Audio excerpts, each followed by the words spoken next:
Dieu est fidèle et il est au-dessus de toutes choses.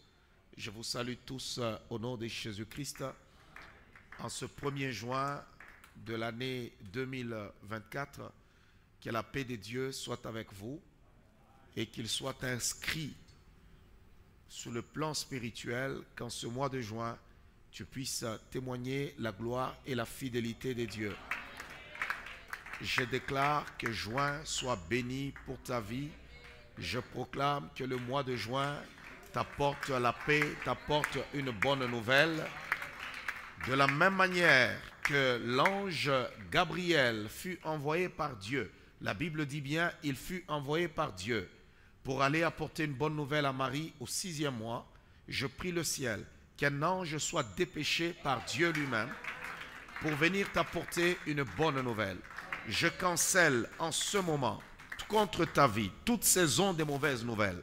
Je cancelle cela et je libère la saison des bonnes choses, des bonnes nouvelles au nom de Jésus-Christ. Que la paix de Dieu soit avec vous et que le mois de juin vous soit favorable, que l'Éternel vous établisse. Je vais commencer une série d'enseignements ce matin où je vais parler sur l'héritage. Donc les fils sont un héritage selon Psaume chapitre 127, le verset 3. Psaume chapitre 127, le verset 3, où la parole de Dieu est en train de nous dire que les fils sont un héritage. La Bible dit, voici, les fils sont un héritage, les fruits des entrailles est une récompense. Alléluia. Est-ce que quelqu'un m'entend? Les fils sont, c'est trop fort. Les fils sont un héritage, les fruits des entrailles est une récompense. Les enfants sont une bénédiction. Les fils sont un héritage. Un héritage, c'est quelque chose que nous avons obtenu par succession après le décès d'une personne. C'est ça un héritage. Mais la parole de Dieu compare les enfants à un héritage que Dieu te donne tout en étant en vie. Tu as cet héritage-là et j'ai besoin beaucoup plus de parler ce matin des fils par rapport au spirituel. Et parce que sur le plan spirituel, lorsqu'on sert le Seigneur, on peut appeler ça comme nous voulons, disciples ou ceci, mais nous appelons cela aussi fils dans la foi. Et on a vu de liens dans les Saintes Écritures de beaucoup d'hommes de Dieu, de beaucoup de prophètes, beaucoup de serviteurs de Dieu par rapport à cela. Un ministère qui a des fils et des filles, c'est un ministère grand, c'est un ministère qui va prospérer. Où que vous soyez, quoi que vous fassiez, si vous n'êtes pas capable d'avoir des fils et des filles, les jours à venir peuvent être difficiles et compliqués. Regardez, qu'est-ce qui vous garantit demain que vous serez toujours sur vos deux jambes? Rien. L'avenir, c'est un chemin incertain. Nous croyons seulement en Dieu et nous disons, Seigneur, demain, tu me protégeras, tu me garderas. Personne ici ne croit que demain, il peut être toujours en bonne santé. Il y a des gens peut-être que demain, même dans leur vieillesse, ils connaîtront des moments très difficiles, mais ce sont leurs enfants qui pourront les soutenir. Alléluia. Est-ce que quelqu'un m'entend? Acclamons le roi des rois.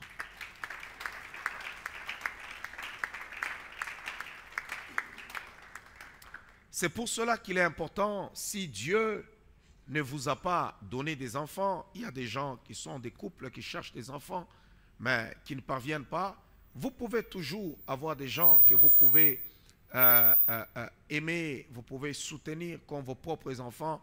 Pourquoi? Parce que ça vous aide aussi pour les mauvais jours. Il ne faut jamais vivre sans sagesse. Il faut toujours vivre avec les perspectives d'avenir. Tu regardes par rapport à l'avenir, tu te dis, ok, demain peut être difficile. Mais s'il y a des gens qui ne trahissent pas, c'est nos propres enfants. Écoutez-moi très bien.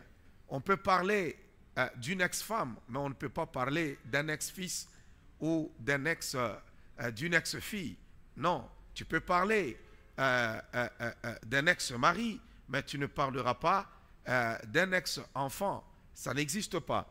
Alors, que tous les ministères qui sont frappés de stérilité maintenant, que l'Éternel des armées les aide à avoir des fils et des filles dans le ministère au nom de Jésus-Christ. Abraham avait une grande mission. Abraham, il avait une grande mission. La Bible dit, Dieu dit même qu'Abraham était le père d'une multitude. Mais qu'est-ce qui se passe? Sa vie était frappée de stérilité. Abraham n'était pas capable d'avoir des enfants. Et deux fois, nous pouvons mourir. Un ministère peut mourir parce qu'on n'a pas des enfants. La Bible est en train de dire, voici les filles sont un héritage de l'Éternel, le fruit des entrailles est une récompense. Comme les flèches dans la main d'un guerrier, ainsi sont les fils de la jeunesse. Et l'homme qui a rempli son carquois, ils ne seront pas confus quand ils parleront avec des ennemis à la porte. Il y a toujours des jours où tu as des ennemis qui viennent t'assaillir, qui viennent t'attaquer, et ce sont des fils qui défendent le Père. Oh, est-ce que quelqu'un m'entend? Ce sont les fils qui défendent le Père. Et ça, c'est très important. Il y a des moments où, quand l'ennemi vient t'attaquer, toi, tu n'as pas besoin de parler. Mais ce sont des fils qui se tiendront debout pour toi et qui parleront en ta faveur. Maintenant, quand tu n'as pas de fils, les choses deviendront un peu plus compliquées. Regardez comment je commence mon message. Parce qu'il faut comprendre une chose aujourd'hui dans l'église. Vous pouvez avoir plusieurs personnes qui vous rencontrent, qui vous appellent papa, qui vous appellent daddy. Cela ne veut pas dire que ce sont tes fils ou tes filles dans la foi. Non, rien de tout cela. Rien de tout cela. Il est plus facile d'attirer des membres dans une église, mais pas des fils. Tu peux avoir plusieurs membres, mais cependant, tu n'as pas de fils. Tu peux même avoir une église où, quand les gens viennent, il y en a des milliers de personnes, mais les véritables fils, ils sont à compter. Les fils et les filles. Quand je parle des fils, c'est accompagné toujours des filles. Alors, vous trouvez qu'il n'y en a pas assez. Et beaucoup de gens sont aveuglés du fait qu'on les appelle daddy, papa, daddy, papa, daddy. Non, un fils, c'est quelqu'un qui a un rapport avec son père. Il a un lien avec son père. Ce n'est pas parce que tu l'appelles père, tu l'appelles papa, tu l'appelles daddy, qu'il devient ton père spirituel. Non. Dans la vie chrétienne, nous avons des choses. Nous avons ce que Dieu fait pour tout le monde et ce que l'onction fait pour son peuple. Est-ce que vous comprenez? C'est comme, par exemple, dans la vie chrétienne, nous avons ce que Dieu fait pour tout le monde. Il fait pleuvoir sur les bons et sur les méchants. Mais cependant, il y a des choses que Dieu fait seulement pour les gens qui croient en lui. Et même nous qui croyons en lui, il y a un niveau où le Seigneur opère dans nos vies à travers seulement notre vie d'intimité. Il y a des choses que Dieu réserve pour des gens qui sont privilégiés, qui ont une vie d'intimité. C'est là que j'ai toujours dit, le problème de beaucoup de chrétiens, de beaucoup d'enfants de Dieu, ne réside pas dans le fait qu'ils ont des problèmes, ne réside pas dans le fait qu'ils n'ont pas encore résolu ceci ou cela, mais le grand défi des enfants de Dieu, c'est quoi? C'est la présence de Dieu, c'est le sanctuaire, demeurer dans la présence de Dieu. C'est quand on a appris à demeurer dans la présence du Seigneur qu'on va aussi faire des exploits avec le Seigneur. C'est le plus grand défi de beaucoup de gens dans l'église, la présence de Dieu. Le temps, la Bible dit, humiliez-vous sous la puissante main de Dieu et il vous élèvera au temps convenable. Donc ça veut dire que le temps que nous prenons pour nous humilier sous la puissante main de Dieu dans sa présence, nous donnera la force de marcher avec l'Éternel. Si tu n'as jamais été dans la présence de Dieu, tu n'auras pas assez de carburant pour courir un peu plus vite. Non. C'est pour cela que vous avez dans l'église des ministères qui ont fait fureur pendant une année. N'avez-vous jamais vu ça? Vous trouvez quelqu'un qui a fait fureur, c'est pendant une année, pendant 2 ans, et puis il disparaît comme il avait commencé. Parce que la force de notre marche ne réside pas dans nos stratégies, mais ça réside dans combien de temps nous nous sommes humiliés devant la face de Dieu. Est-ce que quelqu'un m'entend? Est-ce que quelqu'un m'entend? Acclamons le roi des rois.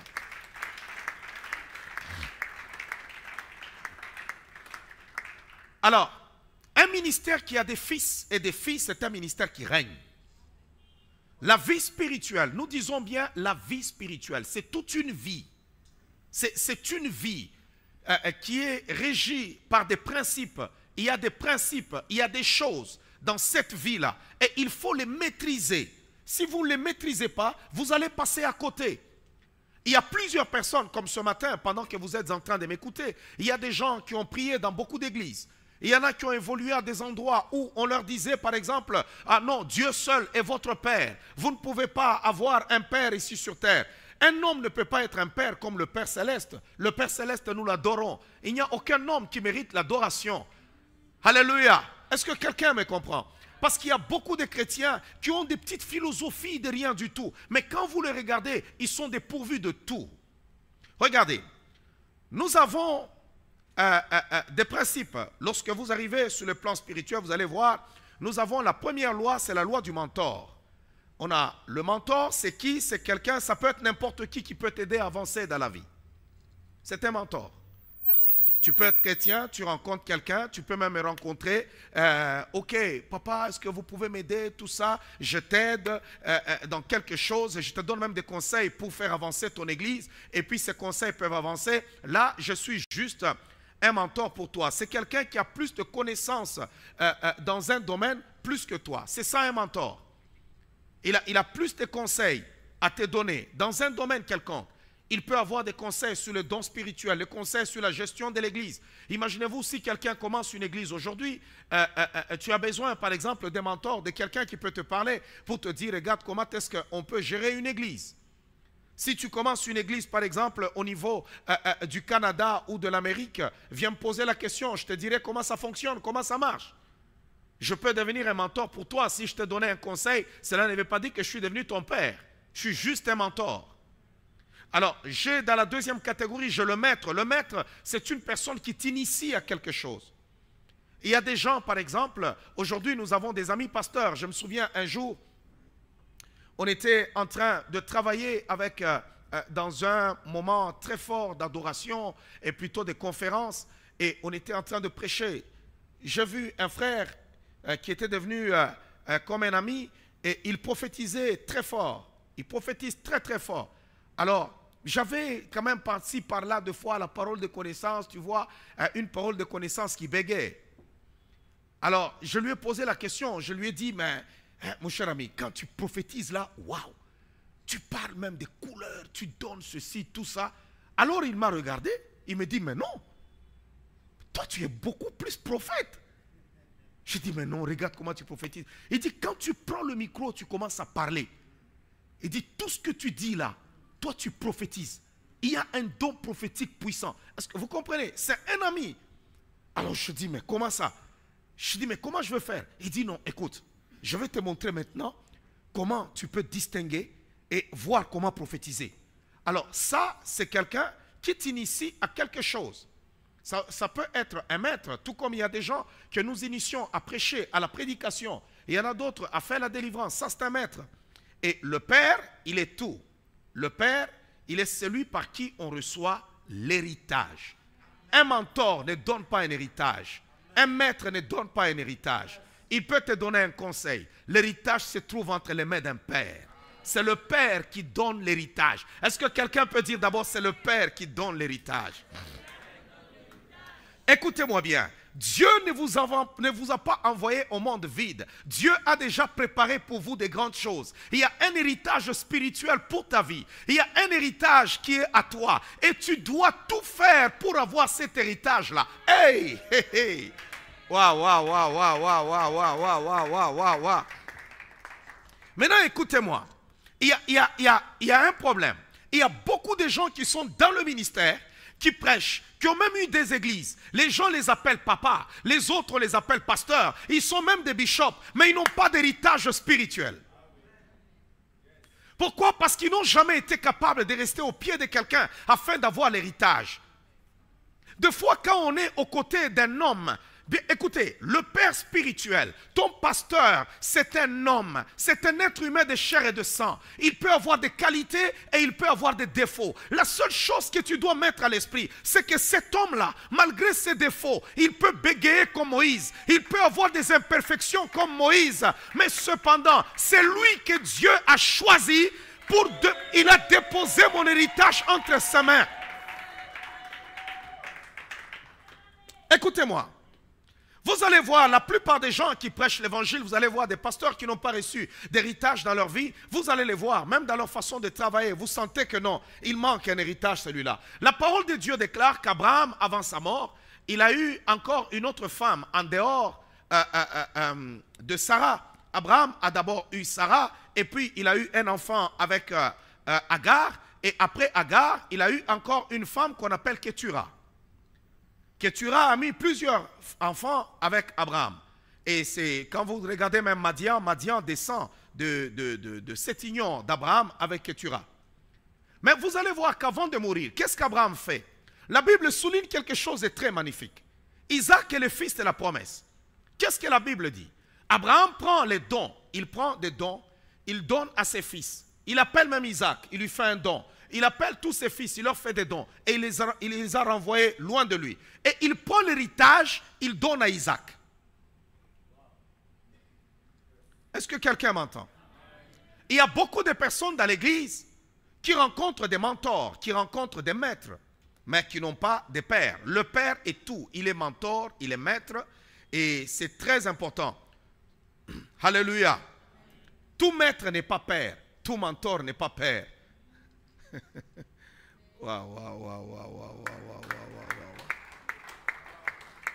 Alors, selon le principe spirituel, si quelqu'un se rebelle contre son père, il perd son héritage spirituel. Est-ce que vous me comprenez? Si tu te rebelles contre ton père, écoutez-moi très bien, tu perds ton héritage spirituel. Maintenant, regardez d'abord très bien. Il faut d'abord comprendre une chose, que l'onction est une affaire des générations humaines. L'onction. Beaucoup de gens ignorent. Ils pensent tout simplement que quand ils vont à l'église, ils s'en vont juste communier dimanche et ils partent. Oui, tu viens juste communier et partir. Lorsque tu as ce rapport-là avec l'onction, l'onction ne te touchera pas. Non. Tu peux être un bon chrétien sans avoir reçu un héritage spirituel. Dans la foi chrétienne, nous avons des choses. Regardez très bien d'abord, je vais vous expliquer de la vie de cet homme qu'on appelle Saül. Samuel était le père spirituel d'Israël. C'est lui qui a vu Saül et qui a fait de lui un roi. Parce qu'on a des gens qui sont des bons fils aujourd'hui, mais demain ils seront des fils rebelles. Mais cependant, ils étaient bien. Tout avait bien commencé. Et puis après, le cœur a été corrompu. Dans la même chose aussi avec Satan. La Bible dit dans le livre, si je ne m'abuse pas, dans le livre d'Ézéchiel, chapitre 28,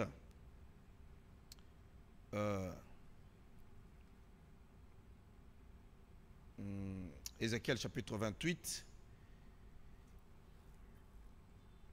trouvez-moi le verset où je vais essayer de le trouver, où on dit que jusqu'à ce que l'iniquité, verset 15, ouais, verset 15, tu as été intègre dans tes voies depuis le jour où tu fus créé, jusqu'à celui où l'iniquité a été trouvée chez toi.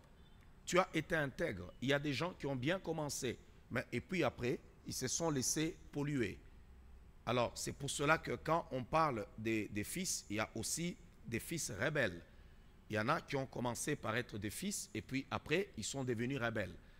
Il y a des circonstances, il y a des gens qui n'ont pas un cœur qui est bon. Absalom était le fils de David, mais cependant, il a été un fils rebelle. Quand on parle d'un rapport de père et de fils, comme le manteau d'Élie, c'est un manteau de père et de fils. Tu ne peux pas recevoir le manteau d'Élie si tu n'es pas un fils. Il faut être fils d'Élie pour recevoir son manteau. Donc c'est pour cela qu'il y a beaucoup de gens dans le ministère, ils servent Dieu. Ils pensent qu'ils ont des révélations, ils pensent qu'ils ont des visions, mais ils n'ont pas d'héritage spirituel. Le manteau ne peut pas descendre sur eux. C'est impossible. Ce vieillard, cet homme, j'étais en train de parler de Samuel et Saül, cet homme qui était vieillard, qui avait un manteau, peut-être qui n'était pas très beau, qui n'était pas exceptionnel. Je ne pense pas que Samuel avait une belle veste comme moi ce matin. Je ne pense pas. La Bible déclare, il a oint Saül. En ouinant Saül, Saül est devenu roi. Il y a des gens en venant à l'église, surtout quand il a son travail, ils pensent qu'il n'a rien à voir avec l'église. Vous voyez le mépris même de l'onction, de ceci, de cela. Écoutez-moi très bien. L'onction sur la vie d'un serviteur de Dieu n'est pas seulement là pour produire les miracles, pour produire des fils et des filles spirituels qui peuvent prier et prêcher. L'onction est capable de t'envoyer au sommet. Est capable. Il y a tout dans l'onction, il y a tout dans cette chimie que Dieu a donnée aux hommes. Et regardez maintenant, la Bible dit cette onction de Samuel a fait de Saül un roi. Saül est devenu roi en Israël. Et plus tard, Saül en devenant roi, il a oublié que c'est cet homme qui lui avait imposé les mains pour qu'il devienne roi. Il le saisit dans son manteau et il déchira son manteau. Lorsque le manteau a été déchiré, la Bible dit Samuel s'est seulement retourné pour lui dire: de la même manière que tu as déchiré mon manteau, c'est de la même manière que Dieu déchire ta royauté au-dessus de toi. Alors, il y a des gens, quand ils marchent, ils portent votre royauté. La royauté de Saül était sur le manteau de Samuel. Alors, je continue, je pense qu'on va bien se comprendre. Alors, il faut d'abord comprendre que le règne, lorsque nous voulons régner en tant qu'Église, nous voulons dominer, nous voulons être influents, nous devons savoir que le règne est progressif. La croissance d'une Église, elle est bonne lorsqu'on a des fils et des filles. Nous pouvons utiliser toutes sortes de stratégies, créer des mouvements de foi des jeunes et ainsi de suite. Ça peut attirer beaucoup de gens. Ce n'est pas parce qu'il y a beaucoup de gens qu'il y a beaucoup de fils. Ce n'est pas parce qu'il y a beaucoup de gens que tout le monde est converti. Savez-vous que le ministère de Jésus-Christ rassemblait tellement de foules? Si Jésus pouvait exister dans notre génération ici, je vous dis la vérité, ça serait un scandale. Si Jésus existait dans notre génération ici, si nous pouvons faire des stades, je pense que ça allait être compliqué. Est-ce que vous vous imaginez d'abord avec la population de l'époque? Cet homme pouvait nourrir 5000 hommes sans compter les femmes et les enfants. S'il y a des mathématiciens ici, calculez le nombre, parce que les femmes sont toujours plus nombreux que les hommes. Et on ne compte même pas les enfants. Ça veut dire que c'est des foules qui dépassent même le stade Tata Raphaël, qui dépasse 20 000, 30 000 personnes. Et il était capable de les nourrir. Mais est-ce que vous vous réalisez encore maintenant dans le livre des Actes des Apôtres, chapitre 1er, si vous regardez Jésus-Christ partout, il passait, il rassemblait tellement du monde, que je pense que depuis que le monde a commencé, il n'a pas de concurrents. Parce que lorsque Jésus-Christ entrait dans une ville, même les enfants n'allaient plus à l'école. Les autres abandonnaient même la garderie. C'est comme ça que le petit enfant s'est retrouvé avec son linge au désert. Il avait son linge qu'il devait manger à midi, mais il s'est retrouvé avec son linge là-bas au désert. Lorsque tout le monde n'avait pas à manger, les gens se disaient, ok, on va juste écouter pendant 30 minutes et puis on va se retourner chez nous. Mais il se retrouve qu'ils l'ont écouté pendant des heures et des heures. Et Jésus dit, donnez-leur à manger. On dit, on n'a rien ici. On a tout cherché. Qui a, c'est quoi qu'il avait? 5 pains et 2 poissons, c'est ça, hein? 5 pains et 2 poissons. Ce petit enfant, sa mère avait déjà mis le linge dans son cartable pour qu'il aille manger là-bas à l'école. Mais cependant, il se retrouve là. C'est tout ce qu'il avait. On a pris le linge de l'enfant et il a multiplié. Les gens ont mangé. Les gens ont mangé. Waouh. Je veux dire à la vie de quelqu'un que le Seigneur va multiplier tout ce qu'il a déposé dans tes mains. Il va les multiplier. Il est capable, il est capable, il est capable. Est-ce qu'on peut acclamer très fort le roi des rois?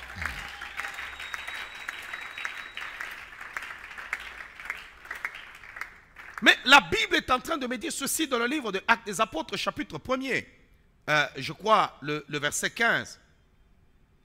La Bible dit, en ce jour-là, Pierre s'éleva au milieu des frères, le nombre de personnes réunies étant environ 120. Le nombre de personnes réunies étant environ 120 personnes. Est-ce que vous pouvez vous imaginer que les 120 personnes, c'est ça le résumé du 3 ans de ministère de Jésus-Christ? Waouh. Je veux que tu me comprennes. Je veux que tu me comprennes. Jésus s'en va, Jésus est mort. Jésus est crucifié à la croix. Où est cette foule qui les suivait? Où sont ces gens qui mangeaient le pain? Où sont ces femmes qui chantaient à ses gloires? Où sont toutes ces personnes qui jonchaient les terres? Où sont toutes les personnes qui venaient chanter pour lui? Tous n'étaient pas là. Ils étaient là, les autres pour les miracles. Les autres étaient pour la multiplication de pain. Les autres étaient des curieux. Les autres étaient appelés pour ceci. Mais le résumé du ministère de Jésus se résume à 120 personnes sur 3 ans. 120. Et même le Saint-Esprit, le jour qu'il est descendu, il n'est pas descendu sur 1000 personnes, sur 2000 personnes, sur 5000 personnes. Il est descendu sur les 120 personnes. Il est facile d'avoir des membres dans une église, mais il est difficile d'avoir des fils. Très difficile. Nous avons des gens qui sont dans l'église, mais en réalité, ils n'ont pas le cœur des fils. Parce que, écoutez, pour qu'il y ait un rapport de fils, c'est en ce moment-là que la bénédiction se transmet. L'onction, c'est une affaire de génération humaine par le sang. Il faut qu'il y ait un courant spirituel. Entre le conduit et le conducteur, il faut qu'il y ait un esprit d'obéissance.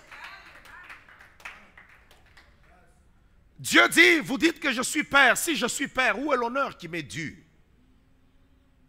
Parce qu'un père, on l'honore. Alléluia. Vous savez, lorsqu'on a donné nos vies au Seigneur, on aimait nos pères. On allait à l'église sans rien attendre en retour. Non. Sans rien attendre en retour. Vous savez, le ministère est facile quand vous avez des fils. Un fils fait tout pour que le ministère de son père avance. Il fera tout. Est-ce que vous savez qu'un jour David est assis, David a eu soif. David a soif. Imaginez-vous que j'ai soif ce matin, j'ai de l'eau avec moi. Je dis j'ai soif. Vous me regardez, j'ai de l'eau. Vous me dites, mais papa, bois l'eau qui est à tes côtés. David dit, j'ai soif, mais j'ai besoin de boire l'eau de la citerne là-bas. À la citerne, c'est là qu'il y a le M23. Non, c'était ça. Il y avait une garnison de Philistins. C'est du côté où se trouve le M23.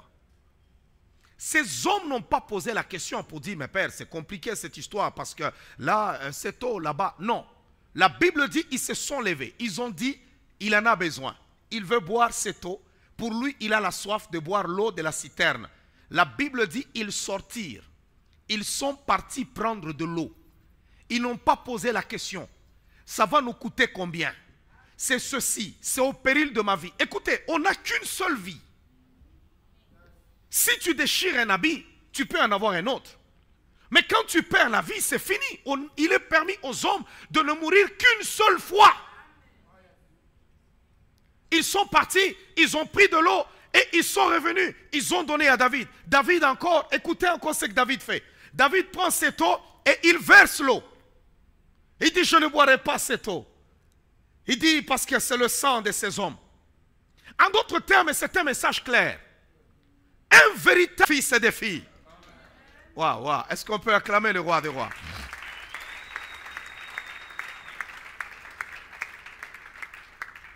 Dieu m'a donné des fils et des filles dans cette ville. Que Dieu bénisse tous mes fils et mes filles qui se trouvent au niveau de Québec en ce moment. Est-ce que quelqu'un m'entend? 120 personnes. Quelqu'un peut dire 120 personnes. 120 personnes. 120 personnes. Waouh. Pendant qu'ils étaient nombreux. Ce matin, vous pouvez venir célébrer, chanter et dans la présence du Seigneur. Mais l'onction qui est dessus ma vie n'agira pas dans la vie de tout le monde. Non, non. Non, non. Écoutez-moi très bien. Surtout vous qui aspirez à servir le Seigneur. Vous qui voulez aller loin. Il y a beaucoup de philosophies. Il y a beaucoup de gens qui ont beaucoup de philosophie quand ils veulent servir le Seigneur. Quand il arrive vers Dieu, il a d'abord du mal d'être là. Il y a des gens, il peut arriver quelque part, tout le monde vous appelle révérend, tout le monde vous appelle pasteur, tout le monde vous appelle apôtre, lui il veut vous appeler frère. N'avez-vous jamais vu ça? Il va arriver quelque part, bonjour frère. Ce sont des gens qui sont possédés, ils ont un problème de tête.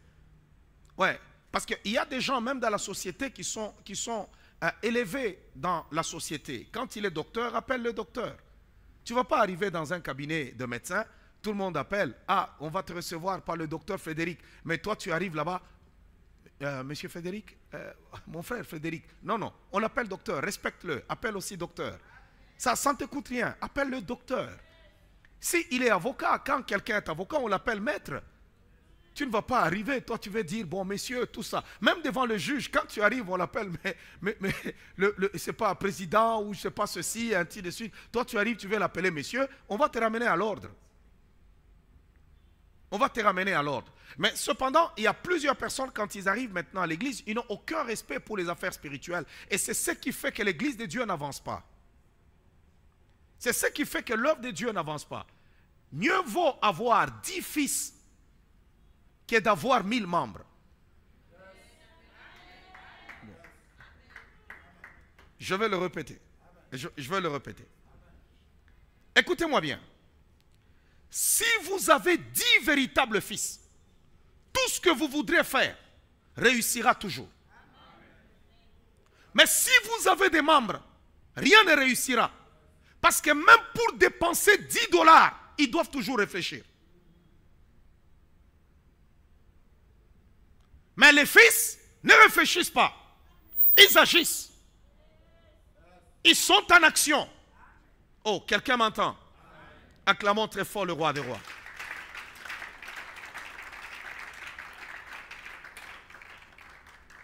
Alléluia.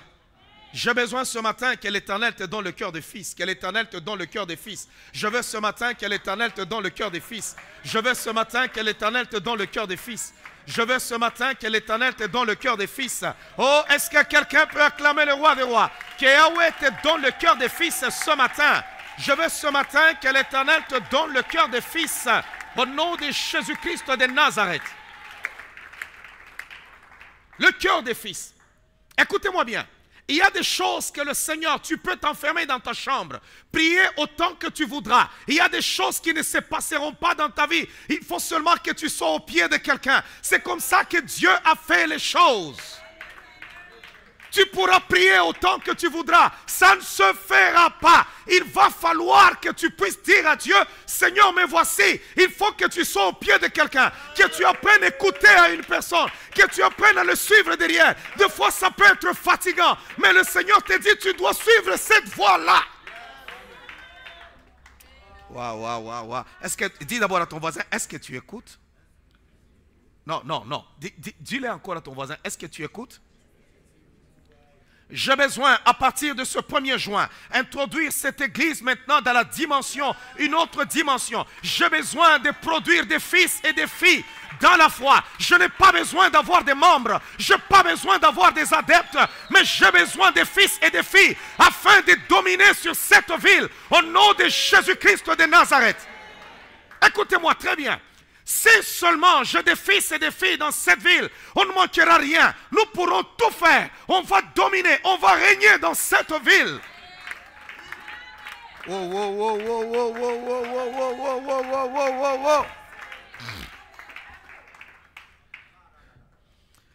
Est-ce que vous savez que quand vous avez des pères, ça m'étonne beaucoup, vous savez, il y a des gens,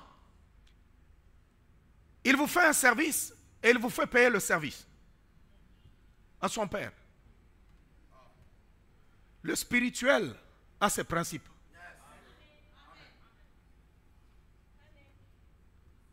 Tu viens chez moi décorer, par exemple, ma maison, ou bien je te donne la table. Ah non, tu me conseilles, papa, mets la table là-bas. Ok, puis tu me donnes la facture même pour me dire non, tu vois, mes services sont là. Moi, c'est ça, régler les trucs. Non, non, ça ne marche pas comme ça sur le plan spirituel. Non, ça ne marche pas comme ça. Ça ne marche pas comme ça. Écoutez-moi. Moïse bégayait. Il avait du mal à parler. Il dit à Dieu, Seigneur, je n'irai pas. Envoie qui tu voudras. Mais moi, je n'irai pas. Dieu lui dit, non, vas-y, je t'ai donné aussi quelqu'un qui pourra t'aider. Aaron, ton frère, sera ton prophète. Dieu n'a pas donné à Moïse n'importe qui. Dieu a donné à Moïse Aaron, son frère. Pourquoi? Parce que l'onction est une affaire de sang des générations humaines. Maintenant, quand Moïse avait du mal à parler, il était là devant Pharaon. Déjà, Aaron a déjà interprété. Pharaon, il dit, laisse aller Israël, mon peuple. Avant que Moïse ne termine. Pourquoi? C'est le mystère du sang. lorsque tu es un père, tu dois avoir des fils qui captent même ta respiration. Ils savent ce dont tu as besoin. Quand ils te regardent seulement comme ça, ils sont comme nous sommes vis-à-vis de Dieu. Les hommes puissants dans le royaume de Dieu, ce sont des hommes qui passent du temps avec Dieu, qui savent même capter le battement du cœur de Dieu. Dieu n'avait jamais dit à quelqu'un, bâtissez-moi un temple. Mais cependant, David a capté le battement du cœur de Dieu. Il se lève un matin et il dit, je vais construire un temple pour l'Éternel. Le ministère échoue parce qu'on n'engendre pas de fils. Quand il n'y a pas de fils, ça devient compliqué. Alléluia. Il est facile d'être professeur d'une école que d'élever un enfant. Parce que quand tu es professeur à l'école, on t'envoie juste les enfants, tu les enseignes, mais c'est quelqu'un d'autre qui les élève. Produire des fils, engendrer des fils n'est pas facile. Je peux être ton pasteur, mais pas ton père. Un père, c'est quelqu'un qu'on obéit. Un père, c'est quelqu'un avec qui on a des contacts. Je me souviens chaque jour à l'église à Québec, il y avait un couple, c'était un couple. Chaque jour, quand je termine le culte, on m'amène au bureau, il y a des rendez-vous, je vais commencer à recevoir des gens et je peux finir vers 15 h. Le culte se termine vers 12h30 et je peux terminer à 15 h, 16 h. Et eux, ils sont toujours là. Ils ne partiront pas tant qu'ils ne m'ont pas vu monter dans ma voiture où ils vont me dire « Bonjour papa ». Un jour, je leur dis « Mais vous, vous ne partez pas ». Il dit « Papa, pour nous, nous nous sommes dit c'est le seul moment où nous pouvons vous voir. C'est quand vous sortez, il n'y a plus personne ici, il n'y a que le protocole pour vous conduire. C'est là que nous vous saluons. » Je dis « Waouh ». Il y a des gens qui ont la révélation. Oh, est-ce que quelqu'un m'entend? Il y a des gens qui ont la révélation. Waouh. Dans la foule, il y a plusieurs personnes. Dans la foule, il y a plusieurs personnes. Il y a des gens qui viennent ce matin par curiosité. Il y a des gens qui sont ici par curiosité. Il y a des gens qui ont été invités. Il y en a d'autres, c'est une coutume, dimanche, on s'en va à l'église. Mais il y en a d'autres qui sont en alliance avec mon onction. Ceux-là, eux, ce sont des fils. On peut leur dire, c'est Paul Mukendi là, c'est celui-ci, c'est Paul Mukendi là, et tout ça, votre église là. Eux, ils disent, nous sommes en... Ils ont vu au-delà de l'œil.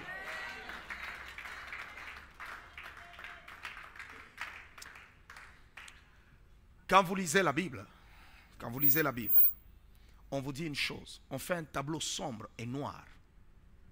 Ce tableau, on dit que les fils d'Élie étaient des grands méchants aux yeux de Dieu. La voix de l'Éternel était même rare. Si nous prenons dans le contexte, nous mettons ça aujourd'hui, c'est quel genre d'église ça? Donc dans cette église, on vous dira que ces serviteurs qui sont là étaient des gens que Dieu ne se sert même plus d'eux. Ainsi de suite, tout ça. Mais est-ce que vous imaginez que c'est à cet endroit où les gens sont montés? Anne n'a pas dit, je n'irai plus à Silo. Pourquoi? Parce que on dit que là-bas, il y a les fils d'Élie. On me dit que là-bas, on fait ceci. Non, Anne est montée à cet endroit que les autres méprisaient. C'est là que Anne a reçu la solution à son problème. Elle n'avait pas d'enfant, mais c'est à cet endroit-là qu'elle a reçu un enfant. Pourquoi? Parce que Anne avait une alliance avec cet endroit-là. Elle savait que le Dieu vivant était toujours à cet endroit-là. Est-ce que vous pouvez faire le tableau? Mettez-vous dans un contexte de cette église-là. Waouh. Je ne sais pas si vous me comprenez. Je ne sais pas si vous me comprenez ce matin. La Bible nous montre le tableau. Et la Bible nous dit même que la voix de l'Éternel était rare. La Bible dit même que les yeux d'Élie étaient troubles. Pour dire que même les visions étaient difficiles. Mais Anne montait à cet endroit. Elle est arrivée à cet endroit-là. Elle a commencé à parler à Dieu. Mais cet homme que les gens disaient qui n'a plus la grâce, qui n'a plus l'onction, c'est celui-là même qui lui a dit, va, que l'Éternel écoute ta prière. Et elle est partie, elle a vu le miracle. Est-ce que vous savez plus grave encore? Plus grave encore, qu'est-ce qui arrive? Cette femme a son bébé. Elle accouche son enfant. Elle prend l'enfant, elle va encore le déposer à cet endroit-là. Wow! Alléluia! Dis d'abord à ton voisin, tu dois avoir un père. Tu dois avoir un père. Il y a des gens peut-être qui pensent que je suis leur père, mais je suis juste leur mentor. Un père, on l'écoute. Un père, à un moment donné, il hausse le ton. Un père, à un moment donné, il est incompréhensible. Quand tu regardes, tu dis, mais je ne le comprends pas. Mais tu dois seulement le suivre. Regardez tous les pères dans la Bible. Si tu as un père comme Élie, c'est compliqué, hein? Le monsieur sait qu'il doit partir, il sait de ce dont. Qu'est-ce que tu veux? Non, je veux le double portion. Tu demandes une chose difficile, bon, 6 mois. Si tu me vois seulement lorsque c'est que je veux monter, alors tu auras ce que tu demandes. Et le monsieur te suit et il commence lui-même à te décourager. Reste ici. Parce que moi, je dois aller là-bas. Mais il s'est dit, mais c'est quoi ton problème? Je te suivrai. Non, reste encore ici. Un maître. Vous savez, des fois, quand nous lisons l'histoire de la Bible, nous parlons de Jésus-Christ. Vous pensez que c'était facile de suivre Jésus? Ce monsieur termine de prêcher. Il sort, il s'en va à la montagne. Et il vous dit, vous marchez, allez-y. Je veux vous rejoindre. Maître, tu vas nous rejoindre comment? Il s'en va à la montagne. Il prie, et puis il descend. Quand il descend, il trouve qu'ils sont déjà partis. Et vous voyez seulement un monsieur en train de marcher sur l'eau. Et un fantôme, il dit, rassurez-vous, c'est moi, gens de peu de foi. Mais comment le Seigneur peut-il traiter ces gens-là, gens de peu de foi, et pourtant, qui a déjà marché sur l'eau? C'était une première. Jésus était sévère. À un moment donné, reste vipère, jusqu'à quand vous supporterai-je? Jésus les a traités race de vipères.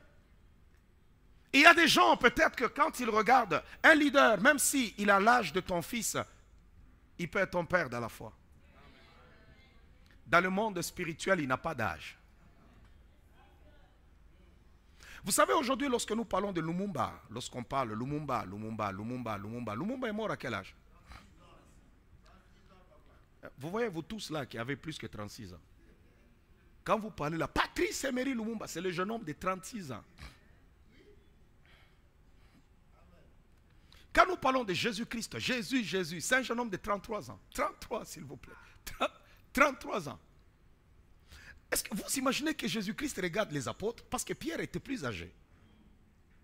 Jésus les regarde et il leur dit, petits enfants, je voulais... Alléluia! Non mais, je vous dis ce qui est biblique. Jésus le regarde et il dit, petits enfants. Ok.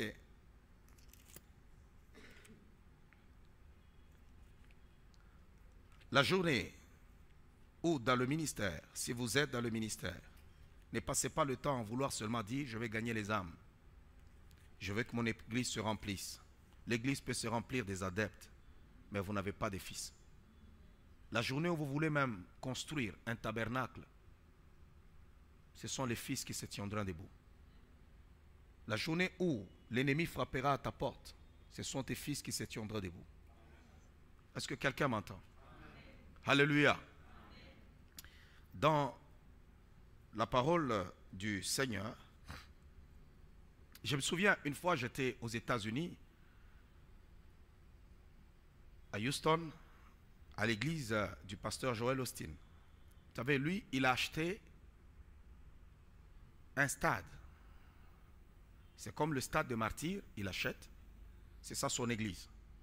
Il y a tellement du monde. Et à côté, il y a un grand mall, des centres d'achat, des parkings. C'est de l'église. Quand on est entré, les lumières seulement, on voit les lumières. C'est pourquoi quand vous regardez même mon culte l'église à Québec, vous allez voir les lumières, ainsi de suite, tout ça. Dans le monde francophone, c'est moi qui ai commencé. Tout le monde m'a copié. Ouais, tous dans la francophonie, ils m'ont copié. Ils ont commencé tous après moi. C'est moi qui ai commencé. Quand j'ai commencé, tous m'ont critiqué. J'ai sorti ça où? J'ai sorti ça quand je suis allé chez Joel Austin. Lorsqu'on est entré dans l'église, on s'assoit, le son, la qualité d'abord du son. Quand l'équipe de louange commence à chanter, hey, ils sont la maîtrise de l'adoration. Les lumières, je pose la question, je dis, mais ces lumières-là, ça coûtait combien? On me dit, non, il y a 2 millions de dollars qui a été mis juste pour les lumières. Ah! Je dis, Seigneur, c'est une blague ou quoi? Je dis, il me raconte des histoires. Je dis, non. Combien? Je repose encore la question. Si vous dites que vous êtes mes enfants dans la foi, j'ai besoin que cet endroit-là change. Bien aimé, c'est en ce jour-là que j'ai compris que j'avais des fils. Les gens se sont d'abord tenus debout. C'était un jeudi où ils ont donné les offrandes. C'était plus de 150 000 dollars qui étaient déjà donnés. Je suis allé moi-même, j'ai dit, c'est ma chair. C'est pourquoi vous allez voir ma chair là-bas est en marbre. C'est du vrai marbre. J'ai dit, je vais faire une chair à l'honneur de la grâce que Dieu m'a donnée. Je suis allé, j'ai moi-même dit, non, je veux que ça soit comme ça, ma chair, tout ça, paf. On m'a dit, bon, ok, ça va, on va essayer, c'est du marbre, c'est du vrai marbre. Allez, je l'ai posé. Ça pèse, pour la déplacer là, c'est en pièces, ce n'est pas facile. Il faut vraiment manger. Si tu n'as pas bien mangé, tu peux, quand vous la posez, vous n'allez plus la soulever. Amen. Oui, puisque quand on va avoir notre bâtiment, tout ça, je ne vais pas quand même prêcher à marcher cette affaire. Non. Alléluia. Il faut que l'endroit où la parole de Dieu est proclamée, c'est autre chose. Vous savez, maintenant, quand vous avez des fils, ça sont des choses qui dérangent les fils. Ce sont des fils qui s'assoient, qui se disent, non, pourquoi papa pas prêcher là-bas? Pourquoi il doit avoir ceci? Et ça change. Je ne sais pas si vous me comprenez. Vous me suivez religieusement et vous me poussez à parler encore. Le désir d'avoir les abdettes au lieu des fils, c'est ce qui a tué plusieurs personnes. Genre, moi je crois en ton Dieu. Est-ce que vous comprenez? Abraham, on l'a accompagné. Il arrive au bas de la montagne. Il dit à ses serviteurs, attendez-moi ici. Il y a des dimensions dans la vie spirituelle où les serviteurs ne peuvent pas entrer avec nous. Parce que sinon, ils ne nous comprendront pas. Ils vont se plaindre. Quel est ce serviteur qui allait accepter qu'Abraham puisse le prendre et le mettre sur l'autel? Quel est ce serviteur? Il n'allait pas accepter. Il a dit, attendez-moi ici. Il est monté avec le fils. Il y a des dimensions où on monte seulement avec les fils. Pourquoi? Parce qu'un fils ne contredit jamais son père. Non. Si vous regardez l'âge d'Isaac, Isaac pouvait avoir peut-être 17 ans par là. Il était plus fort que son père. Son père était un vieillard. Il pouvait le pousser, commencer à courir pour dire, mais écoutez, c'est un assassin celui-là. Il veut me tuer. Non. Il n'a pas poussé son père. Est-ce que vous imaginez qu'on vous dise, vous allez mourir, on va te sacrifier et tu prends même tes mains, tu donnes à ton père. C'est là que j'ai prêché la fois passée, je dis quand Dieu copie les modèles des hommes. C'est Abraham qui a commencé. Quand Dieu a regardé, Dieu dit non, moi aussi je vais envoyer mon fils. Moi aussi je vais envoyer mon fils. C'est Abraham qui a commencé. Son fils arrive, il dit, ok papa, si c'est ce que tu veux. Isaac ne s'est jamais battu avec son père. Jamais. Il n'a jamais discuté avec son père. Et Jésus dit, tu n'as voulu ni sacrifice ni holocauste, mais tu m'as formé un corps. Et voilà, je viens aussi pour accomplir ta volonté. Alléluia. On a des gens dans les églises qui passent le temps à critiquer leur père. Écoutez maintenant très bien. Lorsque tu es dans une famille et que vous savez qu'il y a l'héritage, tu n'as pas de bons rapports avec ton père, tu peux être déshérité. Il va faire un testament et toi, tu ne vas pas figurer dans ce testament-là. Spirituellement, il y a aussi des gens qui se sont improvisés des pères. Tout le monde n'est pas père. Il lui a confié pour aller le raconter aux autres. Il gardera ça pour lui. Et il ne va pas te juger par rapport à ce que tu es venu lui dire. Non. Il ne va pas changer des yeux, de regard sur toi pour dire que oh, tu as commis de trop gros péchés. Voilà pourquoi lui là, tout ça. Non, ça c'est pas un père. Regardez, aujourd'hui, vous pouvez avoir votre propre père, ou même biologique, ou bien votre mère. Mais vous savez qu'il y a des choses, par exemple, qui il connaît sur toi, mais qui ne pourra jamais divulguer. Alléluia. Est-ce que quelqu'un m'entend? C'est pour cela que vous qui voulez servir l'Éternel, vous qui êtes en train de servir Dieu, vous devez être de véritables pères pour vos enfants dans la foi. Ce sont des personnes qui cherchent à marcher de foi. Ils peuvent trébucher en marchant, mais vous ne pouvez pas aller les exposer. Quand Jésus ressuscitait les morts, on dit que Pierre et Jean étaient avec lui. Quand Jésus faisait ceci, on dit que Pierre et Jean étaient avec lui. Vous savez, la plus grande formation, vous qui voulez servir Dieu, trouvez le temps à être avec vos pères spirituels, même si vous devez ramasser leur mallette, même si vous devez leur servir de l'eau, même si vous devez leur acheter quelque chose, même si vous devez faire ceci. Trouvez seulement une occasion à être en contact avec l'onction, même si c'est appelé juste pour un bonjour. Papa, je voulais juste vous saluer aujourd'hui. Trouvez un moment à être en contact avec l'onction. Lorsqu'on est en contact avec l'onction, l'onction nous aiguise. L'onction nous aiguise. Sinon, tu vas demeurer à la même place. Il y a des liens, il n'y a que l'onction qui brise ces liens-là. Rien que l'onction. Wow. Pour tous ceux-là qui servent le Seigneur, cherchez à avoir des fils et des filles. Si vous avez des fils et des filles dans le ministère, votre ministère va aller loin. Parce que quand vous avez des fils, wow, et que vous vous tenez debout, vous dites seulement, j'ai soif. Les fils vont courir pour chercher à t'apporter de l'eau. Les fils ne réfléchissent pas. Ils ne disent pas, mais il a soif, mais moi je ne comprends pas. Je connais des gens dans les églises. Vous trouvez que le pasteur n'a pas de voiture. Vous trouvez que les membres qui viennent à l'église ont tous des voitures, en majorité. Mais le pasteur marche à pied. Il vient et leur impose les mains. Mais personne ne pensera acheter une voiture à leur père. Ça, ce ne sont pas des fils, ce sont des mercenaires. Ce ne sont pas des fils. Ils viennent, mais papa, Dieu vous bénira, papa, vraiment, vraiment, avec tout le travail que vous faites pour nous, là, papa, Dieu vous bénira. Non, la Bible dit, les fils sont un héritage. Ils sont un héritage. Tu dois faire en sorte que ton père, son ministère soit toujours en haut, qu'il soit toujours au top, qu'il soit toujours élevé. Il y a des gens, quand ils regardent même, waouh, vraiment, on regarde les autres là-bas. J'aime beaucoup ces pasteurs-là. Oui, tu aimes ce pasteur-là. Il a des belles voitures, il a une belle maison. Et ce n'est pas, ce sont les autres qui ont acheté, ce n'est pas toi qui as acheté. Tu peux faire de ton pasteur ce que les autres ont fait de leur pasteur. Tu peux le faire aussi. Pendant que je suis en train de parler, il y a des gens qui sont serviteurs de Dieu, il y a des gens qui m'écoutent aussi en ligne, ainsi de suite. Il y a des fils méchants, mauvais, rebelles, méchants. On va se tenir debout.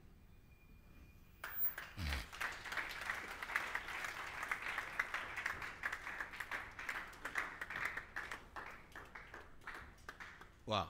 Est-ce que quelqu'un m'entend? Est-ce qu'on peut d'abord acclamer le roi des rois?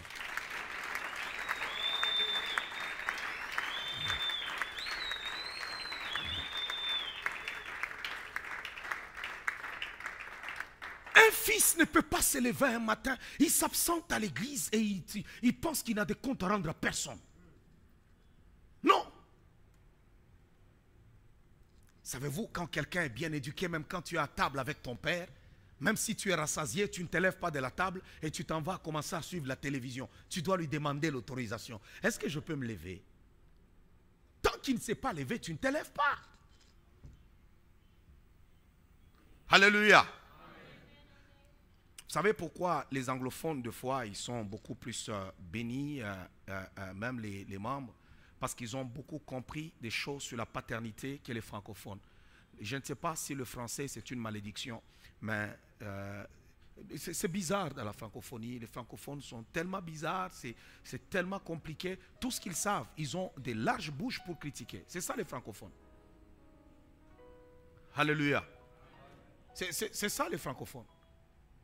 J'ai besoin ce matin que l'Éternel te donne le cœur des fils. J'ai besoin d'enfanter dans cette ville de Kinshasa des fils et des filles. Si j'ai seulement 10 fils, je vous dis la vérité, je serai capable de faire tout ce qu'on doit. Parce que quand tu as des fils, c'est des gens, un fils ne trahit jamais son père.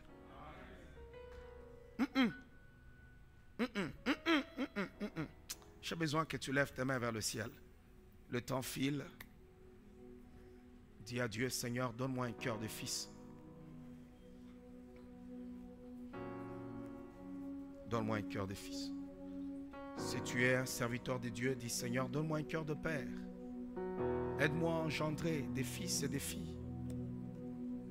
Tu peux parler, même toi qui m'écoutes en ligne en ce moment, que mon ministère est frappé de stérilité, Seigneur. Relève-le. Relève-le.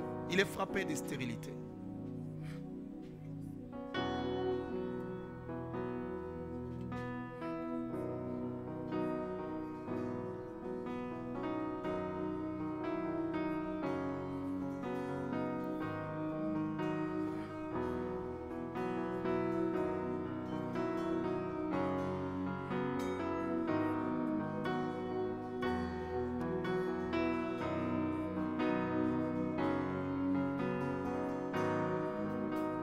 Parle à Dieu, parle à Dieu, parle à Dieu.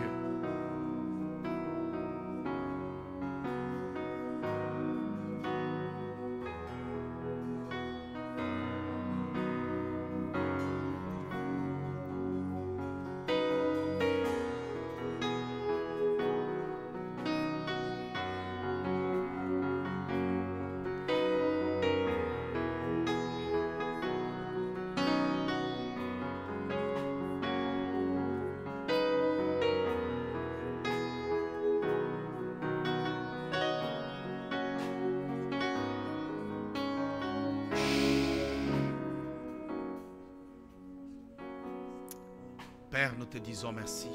Je bénis ton peuple, je les recommande à ta grâce. Fais grâce à tout un chacun qui vient d'écouter ta parole. Laisse, ô Dieu, que cette parole produise des fruits et des fruits qui vont demeurer. Seigneur, travaille chaque cœur. Ramène les gens, tendre Père, à être des véritables fils. Au nom de Jésus, le Fils du Dieu vivant, que j'ai ainsi prié. Amen. Acclamons le Seigneur. Nous sommes déjà arrivés à la fin de notre culte de ce matin. Est-ce qu'on peut acclamer très fort?